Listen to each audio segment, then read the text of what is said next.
నమస్తే. ఇటు రాష్ట్రంలో ఇప్పుడు ఎండలు మండిపోతున్న నేపథ్యంలో ప్రధానంగా ఇబ్బంది పడుతున్నారు ఎవరైనా అంటే అది రైతులు మాత్రమే. సో రైతులకు సంబంధించి ఊర్లలో కూడా పంట పొలాలు కూడా ఇంకో 2, 3 తడిలకి చేతికొచ్చేస్తున్న పంటలు కూడా కంప్లీట్‌గా వాటర్ లేక కూడా ఎండిపోతున్న పరిస్థితి. ఇటు ఒకవైపు చూసుకుంటే ప్రభుత్వం నీళ్ళు ఎందుకు రిలీజ్ చేస్తారంటే కాళేశ్వరం అది అది అని చెప్పి అది చెప్తున్న పరిస్థితి. ఇంకోవైపు కృష్ణా జలాలు కావచ్చు, గోదావరి జలాలు ఈ ఇష్యూ ఒక సైడ్ నడుస్తా ఉంది. ఇంకోవైపు రైతు రుణమాఫీ కాలేదని రైతులు చెప్తా ఉంటే ప్రభుత్వాలేమో రైతులు రుణమాఫీ కంప్లీట్ చేసేసినామని చెప్పేసి ప్రభుత్వాలు చెప్తా ఉన్న పరిస్థితి. మరోవైపు రైతు భరోసా కింద 1 ఎకరం, 2 ఎకరాలు, 3 ఎకరాలు, 4 ఎకరాలు విడతల వారికి ఇస్తా ఉంటే రైతులు ఎవరికి ఎంత వచ్చిందని చెప్పేసి ఇలాంటి క్లారిటీ కూడా లేకపోయిన పరిస్థితి. సో మాట్లాడదాం దీనిపైన వీటన్ని అంశాలపైన ఈరోజు తెలంగాణ రాష్ట్ర రైతుల సమస్యలకు సంబంధించి ఒక ఆర్గనైజేషన్ కూడా ఒక ప్రెస్ మీట్ కూడా పెట్టడం జరిగింది. సో మాట్లాడడం మనతో పాటు ప్రొఫెసర్ రమేష్ గారు ఉన్నారు. సార్ నమస్తే సార్. సో ఫస్ట్గా చెప్పండి సార్, ఇప్పుడు ఎండాకాలం వచ్చేసింది, రైతులందరూ కూడా ఈ తీవ్ర ఇబ్బంది అంటే వాటర్ లేవని చెప్పి చెప్తా ఉన్న పరిస్థితి. కానీ గత ప్రభుత్వమో కాళేశ్వరం కట్టినాం, ఇన్ని ఎకరాలు ఇన్ని లక్షల ఎకరాలకు నీళ్ళు ఇచ్చినామని చెప్పి గత ప్రభుత్వం చెప్తా ఉంది. ఈ ప్రభుత్వం కాళేశ్వరం వల్ల చాలా వరకు డ్యామేజ్ అయింది, నీళ్ళే వస్తలేమని చెప్పి చెప్తాం. అసలు ఏం జరుగుతుంది సార్? నిజానికి మేము మొదటి నుంచి కూడా టీఆర్ఎస్ కు ప్రెసిడియం మెంబర్. నేను కేసీఆర్ వీళ్ళెంబడి ఇండ్లలో కూడా మేము మీటింగులు పెట్టుకునేది. ఇది వాటర్ ఇష్యూ మీద హరీష్ రావు, మర్రిచెన్నారెడ్డి ఉన్నాయి కదా, అక్కడనే కేసీఆర్ వీళ్ళు అందరు మీటింగ్ పెట్టినాం. మా రిటైర్డ్ ఇంజనీర్స్ అందరం కూడా, నేను అడ్వైజర్ ఉంటే వాళ్ళకు రిటైర్డ్ ఇంజనీర్స్ అసోసియేషన్, అందరం మీటింగ్లలో పార్టిసిపేట్ చేసినాం. ఆ రోజు నేను చెప్పింది ఏంటంటే 8 గంటలు, అప్పుడప్పుడు 12 గంటలు మీటింగ్ అయ్యేది. నేను అన్న ఈ ప్రాజెక్ట్ నడిచేది కాదు. కాళేశ్వరము భగీరథుడు కూడా పైకెళ్ళి కిందికి తెచ్చిండు, కిందికెళ్ళి పైకెళ్ళి ఎవరు తేలేదు. తెస్తే కూడా దానికి నీళ్లు ఉండాలి, పంపు ఉండాలి, కరెంట్ ఉండాలి, మనిషి ఉండాలి, అప్పుడే ఇది వాడకంలోకి వస్తుంది. ఇంకోటి పెక్యులియర్ సిచ్యువేషన్, కేసీఆర్కు తెలిసా తెలియక ఎంత చెప్పినా ఆయన అందరినీ గోల్ తిప్పేది మాటలలో. మస్తు ఉన్నది ఆడ 220 టీఎంసీల నీళ్ళు ఉన్నది ఇది అని అనేది. అయితే ఆయనకు ఒకటే అర్థం సింపుల్గా ఏంటంటే, కాళేశ్వరంది ఎండాకాలంలోనేమో నీళ్ళు ఉండవు, గోదావరిలో అంతటా నీళ్ళు అవసరం ఉంటాయి, ఆడ గోదావరిలో నీళ్ళు ఉండవు, కాబట్టి కాళేశ్వరం పనికిరాదు. వానకాలం వస్తే అంతటా వానలు పడతాయి, నీళ్లు ఉంటాయి, అప్పుడు కాళేశ్వరం పనికిరాదు. ఇది ఏమైనా టూరిజంకు పనికొస్తుంది.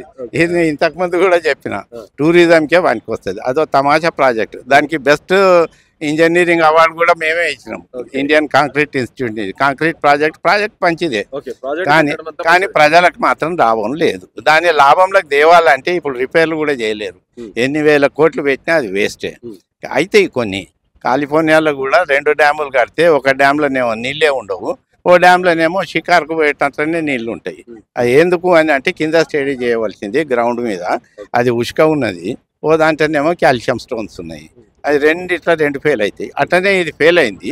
ఈ ఫెయిల్ అయిన ప్రాజెక్ట్ను మనము లాభదాయకంగా కన్వర్ట్ చేయాలంటే ఎప్పుడు చెప్తానే ఉంటాను నేను, దీన్ని టూరిజం. వెనక పెద్ద పెద్ద లేక్స్ ఉన్నాయి, గండిపేట కంటే 6 ఇంతలు పెద్దవి ఉన్నాయి. ఆ దాంట్లో వాటర్ స్పోర్ట్స్, వాటర్ బాడీస్లా ఫిషింగ్ వెజల్స్, ఇది మన షిప్పులు ఉంటాయి చూడు, షిప్పులు, క్రూజులు, ఇవన్నీ కండక్ట్ చేయాలి. వాటర్ స్పోర్ట్స్ కండక్ట్ చేయాలి, చుట్టూరుతా స్పోర్ట్స్ ఉండాలి, బెలూన్లు కూడా ఆడ తీసుకొచ్చేటట్టు ఉండాలి, ఫౌంటైన్స్ మంచి పెట్టాలి. దీనికి పనికిరాని ప్రాజెక్ట్ అట్లీస్ట్ టూరిజం కైనా సరే అట్లా రెవెన్యూ అన్న జనరేట్ ఒకటే సంవత్సరంలో ఖర్చు అంత వస్తుంది. అటు శ్రీలంకను ఇటు లాస్ వేగాస్ను రెండింటిని దెబ్బతీయవచ్చు మనం. ఆడ ఏం లేదు, శ్రీలంకనేమో చిన్న ప్లేస్, మనది పెద్ద ప్లేస్ అవుతుంది. దీంతో ఏమవుతుంది అంటే చుట్టుపక్కల తెలంగాణ ప్రజలకు ఎంప్లాయ్మెంట్ దొరుకుతుంది, ప్రతి ఒక్కడు వచ్చి బిజినెస్ పెట్టుకుంటాడు, పెద్ద పెద్ద ఇండ్లు కట్టవచ్చు ఆడ. అది చేసుకుంటే మంచిగా అవుతుంది. అది ఒకటే తోవ. ఇంకా వీళ్ళు ఏం చేసినా నీళ్ళు అయితే పనికిరావు. అది ఏమైనా వాటర్ స్పోర్ట్స్కే పనికొస్తుంది, టూరిజంకే పనికొస్తుంది. ఇంకా వచ్చే వరకు పాలమూరు రంగారెడ్డి, ఇది కిందికి మీదికి లోతు 100 మీటర్స్ కిందికి పోయి మనం కట్టాం. మంచి ప్రాజెక్టు, అది అంత మంచిగానే, కానీ నియత్ ఉండాలి. నువ్వు కంప్లీట్ చేయాలన్న నియత్ లేదు. కంప్లీట్ చేయాలంటే ఆడ ఏది భీమా ప్రాజెక్టు, నెట్టెంపాడు, కల్వకుర్తి, ఆ 3-4 ప్రాజెక్టులు ఉన్నాయి. ఆ 3-4 ప్రాజెక్టులు 2,000 కోట్లు ఇస్తే కంప్లీట్ అవుతాయి. ఈయన 2,000 కోట్లు ఇవ్వక దాన్ని మీదికి చెప్పి ఇటు చెప్పి అటు చెప్పి ఆ బ్యాక్ వాటర్స్ కొల్లాపూర్ దగ్గర తీసుకుపోయి ఆడ కల్వకుర్తి లిఫ్ట్ ఇరిగేషన్ పాటు చేసి ఆడికెళ్ళి ఆ నీళ్లు తీసుకొస్తామని చెప్పి పైకి తీసుకుపోయి రంగారెడ్డి డిస్టిక్ తీసుకుపోతాము. ఏందేందో కొత్తలుగా నడమనే అయిపోయింది. అది మళ్ళీ దానికి పొక్క ఏంది, నల్గొండకి తీసుకుపోదాం, డిండికి తీసుకుపోదాం. ఎస్ఎల్బిసి తీసుకుంటే డైరెక్ట్ అక్కడికే వస్తుండే. అది బంద్ చేసి ఇది బంద్ చేసి పైసలు తినే ప్రోగ్రాం తప్పితే ప్రజలకు లాభం చేయాలని లీడర్లకు లేదు, ఎవ్వరికి లేదు. అన్ని. ఇప్పుడు సరే అంటే ఇప్పుడు ప్రెసెంట్ ఉన్న సిచ్యువేషన్ చూసుకుంటే రైతు రుణమాఫీ 20,000 కోట్లకు అంటే 2 లక్షల ప్రతి ఒక్కరికి చేసినామని చెప్పేసి కూడా ప్రభుత్వం చెప్తుంది. కానీ చాలా మంది క్షేత్రస్థాయిలో చూసుకుంటే విలేజ్లలో కూడా చాలా మంది రైతులకు కాలేదు అని చెప్పి, కానీ ప్రభుత్వ దృష్టికి వెళ్తలేదా? రావాలి, నాకు కూడా రాలే. మీకు కూడా కాలేదు. రాలే ఎందుకంటే అక్కడ పైసలే లేవు, ఓకే. దివాలా తీపిచ్చిండ్రు. 6,50,000 కోట్లు అప్పులు చేసి వెళ్ళిపోతే ఈయనకు మళ్ళీ ఎవడు పైసలు ఇస్తలేడు. ఆడ సెంట్రల్ గవర్నమెంట్ కోఆపరేట్ చేయదు. ఈయన పైసలు ఎడికెళ్ళి తెచ్చి రెవెన్యూ 18,000 కోట్లు వస్తుంది. ఆ 18,000 కోట్లు జీతాలే అవుతాయి. ఆ జీతాల్లో వదిలిపెట్టి మా వీళ్ళకి ఇచ్చేటట్లేదు. వచ్చినప్పుడల్లా అప్పుడింత ఇప్పుడింత అప్పుడింత ఇప్పుడింత ఇస్తున్నాడు. ఈ ఇచ్చుకుంటూ పోతే అందరికి ఒకసారి రాదు, డిలే అవుతున్నది. ఇస్తా అంటారు కానీ ఏడికెళ్ళి ఇస్తాడు? పైసలు ఏడున్నాయి? నువ్వు జేబులో ప్రింట్ చేస్తావా? రెవెన్యూ వస్తుందా? ఇండస్ట్రీస్ ఉన్నాయా? ఆడికి ఉన్న కాడికి పాపం వస్తున్నాయి. వచ్చినట్లు అంతకుమించి చేయలేడు.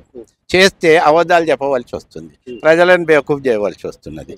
అసలు ఆయన రుణమాఫీ బదులు ఆ రైతు బంధు ఇస్తే అయిపోతుండే.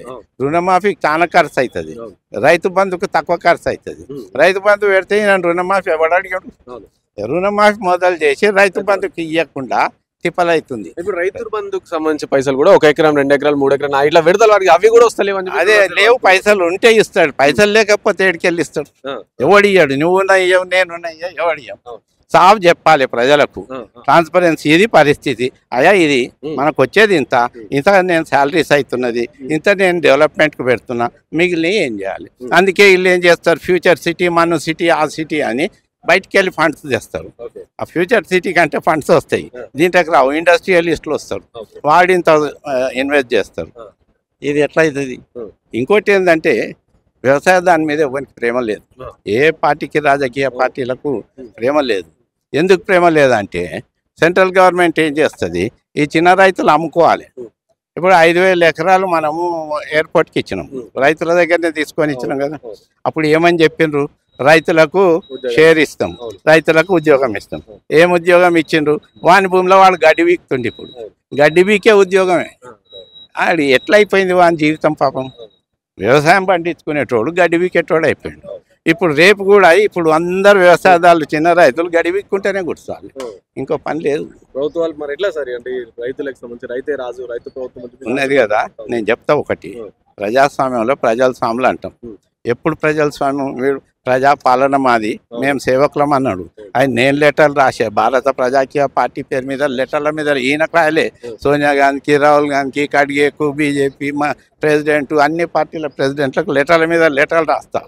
ప్రజాస్వామ్యం నిలబడాలి అంటే ఇంక్లూజివ్ గ్రోత్ ఉండాలి. ఇంక్లూజివ్ గ్రోత్ లేకపోతే ప్రజాస్వామ్యం ప్రపంచంలో ఏడ నిలబడలే. ఇండియా ఈజ్ నో ఎక్సెప్షన్ అని అంట. ఏం చేయాలి దీనికి? కనీసం ఈ ఫాలోయింగ్ 3 స్టెప్స్ చేయండి. ఫస్ట్ స్టెప్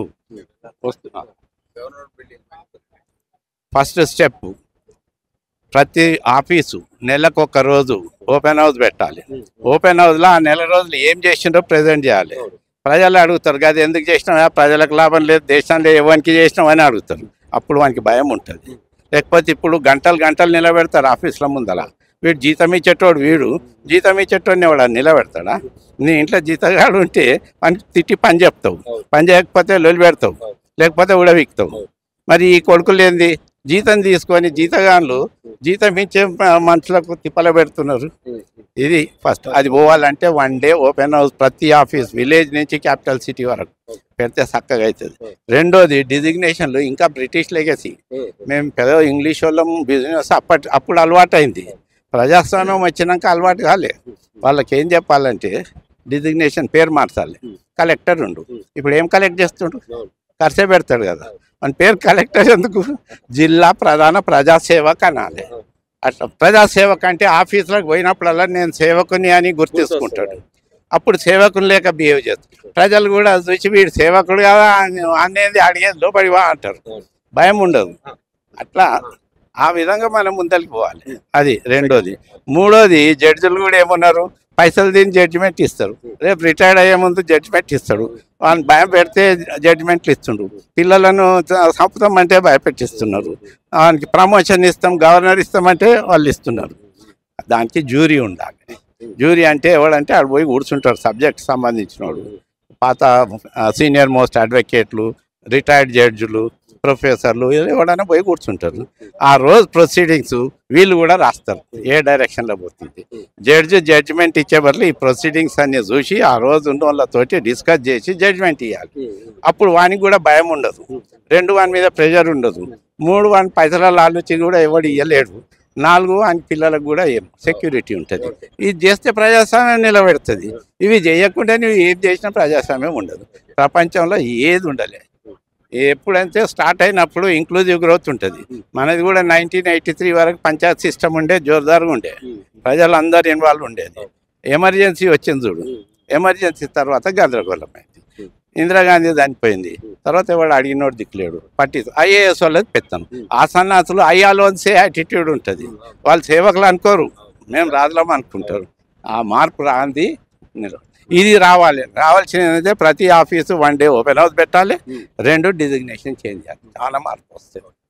సో సార్ ఇప్పుడు ఇప్పుడు ప్రెసెంట్ ఉన్న పరిస్థితుల్లో రైతులకు ఏం చెప్పాలనుకుంటున్నారు? ఎందుకంటే మీరు చాలా సందర్భాలు రైతులకు సంబంధించి మాట్లాడారు, ప్రశ్నించారు, ఇవన్నీ చేసి. సో ఇప్పుడేమో రైతులు ఎంతసేపు అంటే మాకు రుణమాఫీ కాలేదు, రుణమాఫీ డబ్బులు ఇస్తలేరు ప్రభుత్వం అని చెప్తారు. సో రైతులు చేయవలసింది ఏం లేదు, ఎమ్మెల్యేలను పట్టుకోవాలి. వాళ్ళు ఎమ్మెల్యేని పట్టుకొని బిజినెస్ వాళ్ళతో మాట్లాడమనాలి. గవర్నమెంట్ తోటి పైసలు తెచ్చే పని లేదు. బిజినెస్ వాళ్ళు ఆ ఏరియాలో ఉన్న వాళ్ళని మీటింగ్ పెట్టాలి. బిజినెస్ వాళ్ళ కెపాసిటీ ఏంది, వాళ్ళ దగ్గర ఫండ్స్ తెచ్చుకుంటారు. వాళ్ళు బిజినెస్ చేసేటప్పుడు మన గవర్నమెంట్ ఫండ్స్ ఏమడగారు, బ్యాంక్ లోన్స్ ఏదో తెచ్చుకుంటారు. వాళ్ళతోటి ప్రతి మండల్కు cold storage, godown, food processing unit పెట్టియాలి మండల్లో. పండ్లు ఉన్న దగ్గర ఫ్రూట్ ప్రాసెస్, పండ్లు లేని దగ్గర ఫుడ్ ప్రాసెసింగ్ యూనిట్ పెట్టాలి. కోల్డ్ స్టోరేజ్ మాత్రం కంపల్సరీ ఉండాలి. ఇప్పుడు టమాటాలు ఉన్నాయి, టమాటాలు అప్పుడప్పుడు రేటు ఉండదు, మార్కెట్ బాగానే 5 రూపాయలు 5 పైసలు 10 పైసలు కూడా కిలో అమ్మరు. అప్పుడు ఎందుకు అంటే వాడు తెచ్చినోడు అమ్మిపోతాడు, అమ్మితే వానికి ఏం లాభం లేదు, వాపస్ పోనీకే పైసలు కూడా సరిపోవు, వాడు ఆడవాడేసిపోతుంది. అట్లా కాకుండా గోడాన్ ఉంటే గోడాన్లో పెడతాడు, కోల్డ్ స్టోరేజ్ ఉంటే దాన్ని ప్రాసెసింగ్ చేస్తారు. టమాటాలే ఉన్నాయి, చట్నీలు చేయొచ్చు, ఇది కెచప్ చేయొచ్చు, సాసులు చేయొచ్చు, నీకు ఇవి ఏది అది ఏమంటాం మనం జామ్స్ చేసుకోవచ్చు, కోల్డ్ చేయొచ్చు, డ్రై చేయొచ్చు, ఇట్లా ప్రతి కూరగాయలు చేయొచ్చు. పెరిషబుల్ ఐటమ్స్కు ఫస్ట్ చేస్తాం.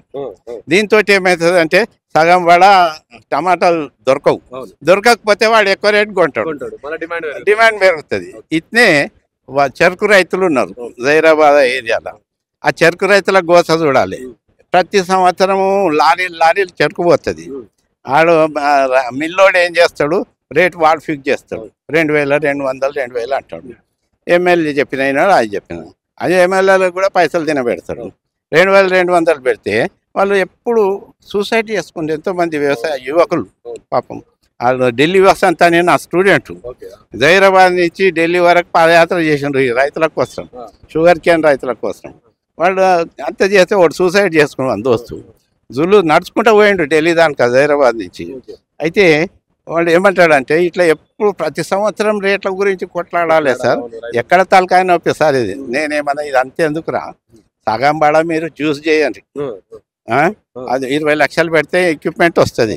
ఏది మైసూర్ నుంచి ఫ్రూట్ ప్రాసెసింగ్ యూనిట్ ఉన్నది కదా సెంటర్, ఆడ ఒకటి 20 లక్షలకు ఒకటి వస్తుంది. మండల్ కోటి పెట్టుకోండి, ఆడ ఏం చేయండి, షుగర్ కేన్ సగం బడ జ్యూస్ చేయండి, ఎంత వీలైతే అంత జ్యూస్ చేసి టెట్రా ప్యాక్లో పెట్టండి. ఫ్రూట్ జ్యూస్ అవుతాం కదా టెట్రా ఫ్రూట్లో, కాన్సన్ట్రేటెడ్ షుగర్ కేన్ ఏమో అది కూడా టెట్రా ప్యాక్లో చేస్తే బెల్లం అవసరం లేదు, దాన్నే వాడతారు. వ్యవసాయం సగం బడ షుగర్ దెబ్బతింటుంది. షుగర్ దెబ్బతింటే హెల్త్ కూడా మంచిది, డయాబెటిక్ అవి రాదు. కాబట్టి ఇట్లా చేయని వాళ్ళే సన్నాసులు రేట్లు ఎక్కువ పెట్టి కొంటారు. అప్పుడు ఎవరి కోసం కొంటాడు, షుగర్ కేన్ దొరకకపోతే. ఇట్లా ప్రొటెక్ట్ చేసుకోవాలి ఫార్మర్స్ అని చెప్తుంటారు ప్రభుత్వాలు. మళ్ళీ సార్ ఇవన్నీ అంటే మీరు చెప్పారు ఇన్ని అంటే ఇవన్నీ కూడా ప్రాక్టికల్ గా చేస్తే జరుగుతాయి ఎలా కూడా సార్. మరి ఎందుకు సార్ ఎందుకు సార్ మన ప్రభుత్వాలు ఎందుకు పట్టించుకుంటారు? ఇండస్ట్రియలిస్ట్ తోటి తినమార్గాడు. వీళ్ళు ఏంటంటే పైసలు ఖర్చు పెడతారు, గెలుస్తారు, గెలిచినాక పైసలు తింటారు. మళ్ళీ పైసలు తినాలంటే ఇండస్ట్రియలిస్ట్ కావాలి, ఫార్మర్ అవసరం లేదు. మోడీ సర్కార్ కూడా అదే బిల్లు ఎందుకు పెట్టిండు, అగ్రికల్చరల్ బిల్లు, ఆయన ఆదానికి అంబానీలకు ఇవ్వాలి, స్టోరేజ్ అంతా వాళ్ళు ఉంటారు. ఇండియాలో ఏడన్నా అమ్ముకోవచ్చు అంటాడు, ఏడు అమ్ముకున్న కొనేటోడు వాడేనప్పుడు రేటు అదే ఉంటుంది. మరి వ్యవసాయదారు దెబ్బతిన్నాడు. అందుకే ఆ బిల్లుకు అగెనెస్ట్గా వ్యవసాయదారులు కొట్లాడితే వ్యవసాయదారులను టెర్రరిస్టు, నక్సలైట్ అంటాడు. ఇది ఎక్కడ న్యాయం? పోయి అదాని కోసం అమెరికా పోయి తిట్లు తిని వచ్చే ట్రంప్ దగ్గర. ట్రంప్ కనిపించదా? ఏమో వీడు దేశానికి ప్రైమ్ మినిస్టరు, వీడు వచ్చి నా దగ్గర అదాని గురించి మాట్లాడతాడు, దేశం గురించి మాట్లాడాలని వాడు ఫీల్ అయిండు. అట్లానే అప్పటి సంది దూరం పెట్టిండు. ఇప్పుడు చూడు టెస్లా వాడు ఉన్నాడు కదా, ఎలాన్ మస్క్, ఇప్పుడు స్పేస్ జియో అనికి వీనికి పడదు. అయినా ఇద్దరిని వాళ్ళకు దాసోహం అంటే బ్రిటిష్ వానికి సేవ చేసినట్లు ఇప్పుడు వానికి సేవ చేస్తారు. ఇది మన దేశ పరిస్థితి. కాబట్టి ప్రజలు అప్రమత్తం కాకపోతే గిట్టనే ఒళ్ళు కొడతారు, మాటలు చెప్తారు. నిన్నేమో రామ్ మందిర్ అంటారు, లేకపోతే ఇట్ అంటారు అట్ అంటారు. మళ్ళనేమో మతం పేరు మీద పీకులాడిపిస్తారు.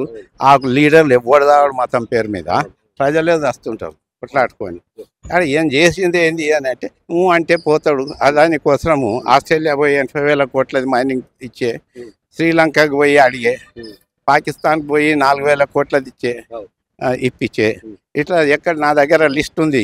$13.3 మిలియన్ అదానికి ఇప్పించిండు, $7.5 మిలియన్ అంబానీకి. చైనా తోటి కూడా డీల్ ఉన్నది. అందుకే చైనా అని ఏమన్నారు, ఎందుకంటే వాడు దంతాడు పట్టుకొని వీళ్ళు నాశనం అయితే వీడు నాశనం అవుతాడు, ప్రైమ్ మినిస్టర్ నాశనం అవుతాడు. అందుకే ఏం చేస్తారంటే వాడు ఈ పూలు గోక్కుంటూ కూర్చుంటారు. You scratch my business. ప్రజలకి ఏదో మాటలు చెప్తే బేవకూపులు అవుతారు. ఇది నడుస్తుంది ఈ ప్రజాస్వామ్యం నడవాలంటే ప్రజాకీయం ఉండాలి, రాజకీయం కాదు. రాజులు చేసే రాజకీయం వీళ్ళకెందుకు? వీళ్ళు రాజులు లెక్క బతుకుండ్రు, వాళ్ళకి ఇండ్లు కావాలి, సెక్యూరిటీ కావాలి. ప్రజలకు లేని సెక్యూరిటీ నీకెందుక? నేను కొట్టి చంపుతారా? ఆమ్ ఆద్మీ పార్టీ వాడు ఎట్లా తిరుగుతాడు? నడుచుకుంటేనే తిరుగుతాడు, భార్య పిల్లలందరూ. మరి వానికి లేని భయం మీకెందుకు? వాడు తినడు, అందుకే వాడిని ఏమన్నారు. వీళ్ళు దొంగలు ఎప్పుడు తింటారు, అందుకే వీడిని తిప్పలు పెడతారు, దాచుకుంటారు. Thank you sir. Okay, thank you very much. So విన్నారు కదా, ఇది చెప్తున్న ప్రొఫెసర్ రమేష్ గారు చెప్తున్న పరిస్థితి. సో రైతులు మారాలి, ప్రజలు మారాలి అని చెప్తాను ప్రధానంగా చెప్తున్న పరిస్థితి. ఇంకోటి రైతులకు సంబంధించి మెయిన్గా పంటలు వాళ్ళ మద్దతు ధర వస్తుంది కదా అని చెప్పి చెప్తారు. సో దానికి కాల్సినట్టు ఎన్ని సోర్సెస్ ఉన్నాయి, ఈ విధంగా మీ రైతులు ఎందుకు పోకూడదు అని చెప్పి కూడా అతను చెప్తున్న పరిస్థితి. కెమెరా పర్సన్ సాయితో రాణా, వాయి టీవీ, ఫ్రమ్ హైదరాబాద్.